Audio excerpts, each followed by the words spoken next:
Hey guys, this is Abid Khan और मैं लेके आ चुका हूं आपके लिए एक और यूनिक गवर्नमेंट जॉब अपडेट आपके लिए, जो कि निकल के आ रहा है AU non teaching various group C post recruitment 2024 की तरफ से, जिसमें कि ग्रुप सी की पोस्ट पर डिफरेंट डिफरेंट वैकेंसी आ चुकी हैं। जिसमें कि हमारी एक पोस्ट जो है वो एमटीएस की है, यानी मल्टीटास्किंग की पोस्ट है। एंड दूसरी जो पोस्ट है वो जूनियर ऑफिस असिस्टेंट की। एंड जो तीसरी जो पोस्ट है वो हिंदी टाइपिस्ट की पोस्ट है। और भी काफी पोस्ट हैं, जैसे कि मशीनरी की पोस्ट है, डेटा एंट्री ऑपरेटर की पोस्ट है, लाइब्रेरी अटेंडेंट की है, लैब अटेंडेंट की पोस्ट है। लेकिन आज जो मैं इस वीडियो में आपके साथ जो बात करने वाला हूं वो दो तीन वैकेंसियों के बारे में बात करने वाला हूं। जैसे कि एमटीएस की पोस्ट के बारे में बात करेंगे, जूनियर ऑफिस असिस्टेंट की पोस्ट के बारे में बात करेंगे और हिंदी टाइपिस्ट की पोस्ट के बारे में बात करेंगे। क्योंकि इनकी जो क्वालिफिकेशन एंड एज जो मांगी गई है वो काफी इजी मांगी गई है, इजी क्वालिफिकेशन मांगी गई है। इनका एग्जाम सिलेबस भी काफी इजी है और बाकी पोस्टों में बहुत ही काफी कम वैकेंसी आई हुई है। लेकिन इन पोस्टों पर जो वैकेंसी आई हुई है वो काफी अच्छी वैकेंसी आई हुई है। तो इस वीडियो में इस रिक्रूटमेंट के रिगार्डिंग मैं आपको कंप्लीट जानकारी देने वाला हूं, स्टेप बाय स्टेप बात करेंगे। तो चलिए दोस्तों, बिना किसी देरी के वीडियो को स्टार्ट करते हैं और बात कर लेते हैं इसके सिलेक्शन प्रोसेस पे। तो जैसा कि दोस्तों मैंने आपको शुरू में बता दिया है कि ये वैकेंसी जो आई है वो एयू की तरफ से आई है, यानी कि इलाहाबाद यूनिवर्सिटी की तरफ से आई हुई है। दोस्तों पोस्ट एंड वैकेंसी के बारे में तो बात करेंगे साथ में इंपोर्टेंट डेट के बारे में भी बात करेंगे और बात करेंगे इसके एलिजिबिलिटी क्राइटेरिया पर कि इसका एलिजिबिलिटी क्राइटेरिया क्या होने वाला है। एलिजिबिलिटी क्राइटेरिया में सबसे पहले हम एज लिमिट के बारे में बात करेंगे, क्वालिफिकेशन के बारे में बात करेंगे, एग्जाम पैटर्न के बारे में बात करेंगे, सैलरी के बारे में बात करेंगे, job location and job profile and exam centre क्या रहने वाले हैं उसके बारे में पूरे विस्तार से बात करेंगे। तो चलिए दोस्तों, अब बात कर लेते हैं वैकेंसी के बारे में कि इसमें टोटल वैकेंसी कितनी आई है। दोस्तों इसमें जो टोटल वैकेंसी आई है वो 343 वैकेंसी आई हुई है।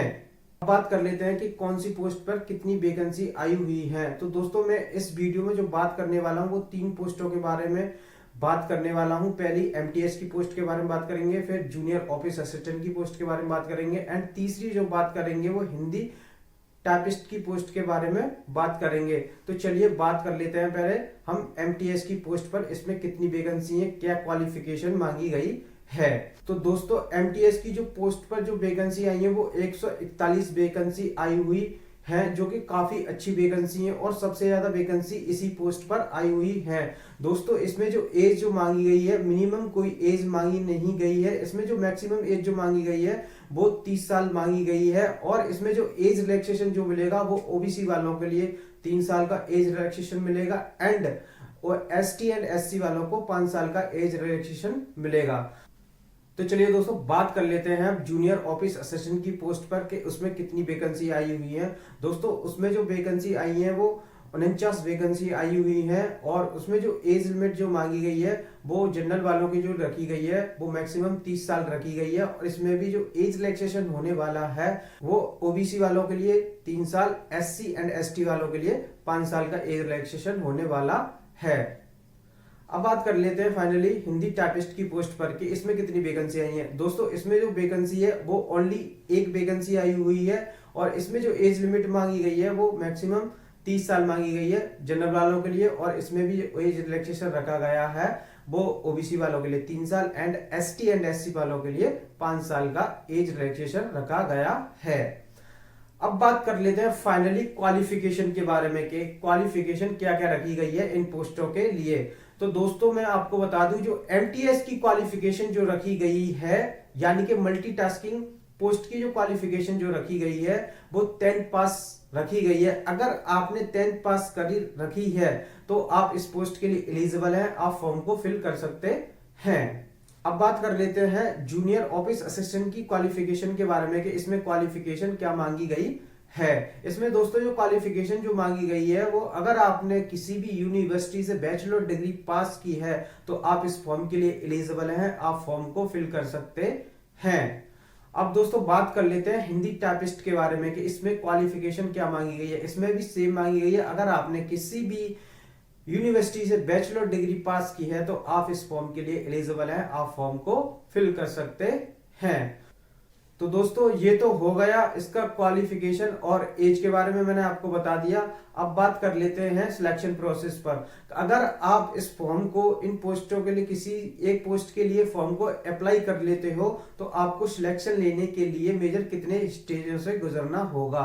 तो दोस्तों मैं आपको बता दूं, एमटीएस एक ऐसा एग्जाम है, ओनली उसमें एक सिंगल एग्जाम के बेस पर आपका फाइनल सिलेक्शन हो जाएगा। ना उसमें मेंस है ना कोई स्किल टेस्ट है, ओनली एक एग्जाम है, आपको वो एग्जाम क्वालिफाई करना है और आपका सिलेक्शन हो जाएगा। बाकी हमारी दो पोस्ट बचती हैं, जूनियर ऑफिस असिस्टेंट की एंड हिंदी टाइपिस्ट की। उनका जो सिलेक्शन प्रोसेस है वो दो मेजर स्टेजों पर है। पहली स्टेज में आपका एक ऑनलाइन एग्जाम कंडक्ट किया जाएगा एंड दूसरी स्टेज में जो होगा वो आपका टाइपिंग टेस्ट होगा। तो चलिए दोस्तों बात कर लेते हैं हम स्टेज 1 के बारे में कि स्टेज 1 में क्या होगा। स्टेज 1 में आपका एग्जाम होगा और सभी पोस्टों के लिए जो एग्जाम सिलेबस है वो सेम है, बस थोड़ा लेवल थोड़ा इजी ऊपर नीचे हो सकता है, बाकी सब्जेक्ट और टॉपिक सब सेम हैं। तो चलिए बात कर लेते हैं एग्जाम के बारे में कि कितने सेक्शनों में डिवाइड किया गया और कितने सब्जेक्ट पूछे जाएंगे। पहला जो सब्जेक्ट पूछा जाएगा वो जनरल नॉलेज पूछा जाएगा और इसमें जो पूछा जाएगा वो एनालिटिक एबिलिटी पूछी जाएगी, अंडरस्टैंडिंग लेबिलिटी पूछी जाएगी। आपके इलाहाबाद यूनिवर्सिटी जो 2005 का एक्ट जो था उससे रिलेटेड कुछ क्वेश्चन पूछे जाएंगे। आप गूगल कर लेना, उस पर आपको इजीली मिल जाएंगे और कंप्यूटर से आपसे कुछ रिलेटेड क्वेश्चन पूछे जाएंगे। और हमारा जो दूसरा जो सब्जेक्ट पूछा जाएगा वो इंग्लिश सब्जेक्ट पूछा जाएगा, जिसमें कि आपके जो क्वेश्चन होंगे वो 15 क्वेश्चन होंगे और 30 मार्क्स के होंगे। एंड तीसरा जो सब्जेक्ट पूछा जाएगा वो हिंदी पूछा जाएगा, जिसमें कि आपके 15 क्वेश्चन होंगे और 30 मार्क्स के ये भी होंगे। प्रत्येक क्वेश्चन जो है वो 2 नंबर का होगा। दोस्तों चौथा सब्जेक्ट जो पूछा जाएगा वो रिलेवेंट ट्रेड से पूछा जाएगा, यानी कि आप जब फॉर्म को फिल करोगे तो आपको फॉर्म फिल करते समय चूज करने को आपके पास ऑप्शन होगा। अगर आप जैसे फॉर एग्जांपल रीजनिंग चूज करते हो तो आपसे रीजनिंग से रिलेटेड आपसे क्वेश्चन पूछे जाएंगे। अगर आप मैथ चूज करते हो उस ऑप्शन में तो आपसे मैथ में जब आपका एग्जाम होगा तो मैथ से रिलेटेड आपसे क्वेश्चन पूछे जाएंगे। यही होता है रिलेवेंट ट्रेड का मतलब। और ये इसमें जो क्वेश्चन पूछे जाएंगे वो 30 क्वेश्चन पूछे जाएंगे और ये भी 60 मार्क्स के होंगे। ओवरऑल पेपर आपका 200 नंबर का होगा, 100 क्वेश्चन होंगे और इसमें जो नेगेटिव मार्किंग रखी है 0.5 की रखी गई है। और इसमें जो टाइम ड्यूरेशन जो पेपर को सॉल्व करने को दिया जाएगा वो 2 घंटे आपको पेपर को सॉल्व करने को दिए जाएंगे। दोस्तों पेपर देने के बाद इनिशियल आपकी एक कैटेगरी वाइज कट ऑफ बनाई जाएगी। अगर आप उस कैटेगरी वाइज कट ऑफ को पास कर लोगे तो आप पेपर 1 को क्वालिफाई कर जाओगे। तो चलिए दोस्तों बात कर लेते हैं अब स्टेज 2 के बारे में कि स्टेज 2 में आपका स्किल टेस्ट किन किन पोस्टों के लिए होगा। एमटीएस पोस्ट के लिए तो कोई स्किल टेस्ट नहीं है, उसकी फाइनल कट ऑफ जो बनेगी वो स्टेज 1 के एग्जाम के बेस पे बनेगी। जो स्किल टेस्ट जो होगा आपका वो जूनियर ऑफिस असिस्टेंट की पोस्ट के लिए होगा एंड जो हिंदी टाइपिस्ट की पोस्ट के लिए होगा। तो चलिए बात कर लेते हैं अब जूनियर ऑफिस असिस्टेंट की पोस्ट के लिए कि इसमें स्किल टेस्ट की क्या रिक्वायरमेंट रखी गई है। तो चलिए दोस्तों बात कर लेते हैं अब जूनियर ऑफिस असिस्टेंट की पोस्ट के स्किल टेस्ट के बारे में। इसमें या तो आप हिंदी टाइपिंग कर सकते हैं या तो आप इंग्लिश टाइपिंग कर सकते हैं। इसमें जो हिंदी टाइपिंग की स्पीड जो मांगी गई है स्किल टेस्ट की वो 25 वर्ड्स पर मिनट मांगी गई है। वहीं इंग्लिश टाइपिंग की जो स्पीड जो मांगी गई है स्किल टेस्ट की वो 30 वर्ड्स पर मिनट मांगी गई है। अब बात करते हैं हिंदी टाइपिस्ट के बारे में कि इसमें कितनी स्किल टेस्ट की स्पीड मांगी गई है। इसमें भी आप हिंदी टाइपिंग कर सकते हैं या तो इंग्लिश टाइपिंग कर सकते हैं। हिंदी की इसमें जो स्पीड जो मांगी गई है वो 30 वर्ड्स पर मिनट मांगी गई है। वहीं इंग्लिश में जो मांगी गई है वो 35 वर्ड्स पर मिनट मांगी गई है।